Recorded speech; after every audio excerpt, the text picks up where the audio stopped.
সিংহ মতো এক মুহূর্ত বেঁচে থাকলেও ইঁদুরের চাইতে 1000 বছর বেঁচে থাকার চাইতে উত্তম। এটা শুনতাম না? হ্যাঁ, এখন সিংহ আমাদের সিংহের মতো বেঁচে থাকবার হিম্মত কমে যাচ্ছে, নাউজুবিল্লাহ। এটা কথা মনে রাখবেন, ইসলামের ইতিহাস সেটাই বলে। মুনাফিক তৈরি হয় ভালো অবস্থায়। মুনাফিক তৈরি হয় কখন?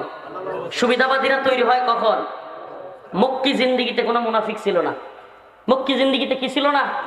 মদিনায় গিয়ে তৈরি হয়েছে। ইতিহাস পড়ে দেখেন, মদিনায় গিয়ে তৈরি হয়েছে। কেন? কারণ মদিনার জিন্দিগিতে ভালো অবস্থান হয়েছে। মনে রাখবেন, আমরা যখন জুলুমের শিকার ছিলাম তখন ইমানের জাগরণ ভালো ছিল, কিন্তু এখন যখন নিজেদেরকে ক্ষমতায় এসে করছি ভাবতেছে, এখন কিন্তু নিফাকি করনেওয়ালা লোক বেড়ে যাচ্ছে। এদের মধ্যে অনেকের অবস্থা এমন, আমরা মনে হয় ক্ষমতায় আছি। ক্ষমতায় আপনি আছেন না কে আছে বোঝা যাবে আমেরিকার সাথে ইসলামের বাংলাদেশের কোনো দ্বন্দ্ব লাগুক, দেখবেন এদের হালতগুলো কি হয়, এদের চেহারাগুলো কি হয়, এদের আচরণ কি হয়, তখন দেখতে পারবেন। এই জন্য আমরা মুমিন এক গর্তে দুইবার পা দেয় না তো। আমরা আলহামদুলিল্লাহ আল্লাহর প্রতি আস্থা এবং বিশ্বাস আছে, তো এদের প্রতি এত আস্থা নেই। আল্লাহ নিজে বলছে, ওয়ালান তারদা আনকাল ইয়াহুদ ওয়ালান নাসারা হাত্তা তাত্তাবিআ মিল্লাতাহুম। ইহুদি খ্রিস্টান বা মুশরিকরা, নাসারারা, এরা ততক্ষণ তোমার পক্ষে আসবে না, তোমার প্রতি রাজি খুশি হবে না, যতক্ষণ না এরা মনে করবে যে তুমি তাদের দলের লোক। তাইলে ভারত হাসিনার প্রতি এত পাগল, এত খুশি কে?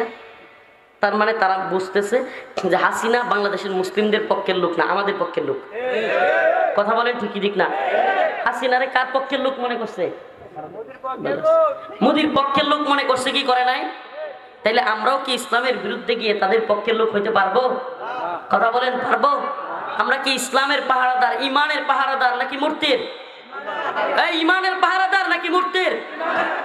ইন্নাল্লাহা আশতারা মিনাল মুমিনিনা আনফুসাহুম ওয়া আমওয়ালাহুম বিআন্না লাহুমুল জান্নাহ। আমাদের ব্যবসাটা আল্লাহর সাথে।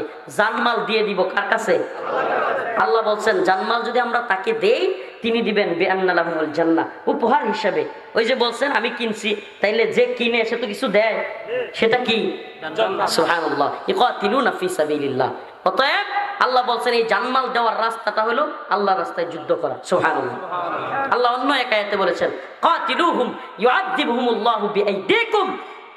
আল্লাহ বলেন তোমরা যুদ্ধ করো আল্লাহর রাস্তায়, এবং ইউআযিবুহুমুল্লাহ, আমি কাফের মুশরিকদেরকে শাস্তি দিব বিআইদিকুম, তোমাদের হাত দ্বারা। কাদের হাত দ্বারা?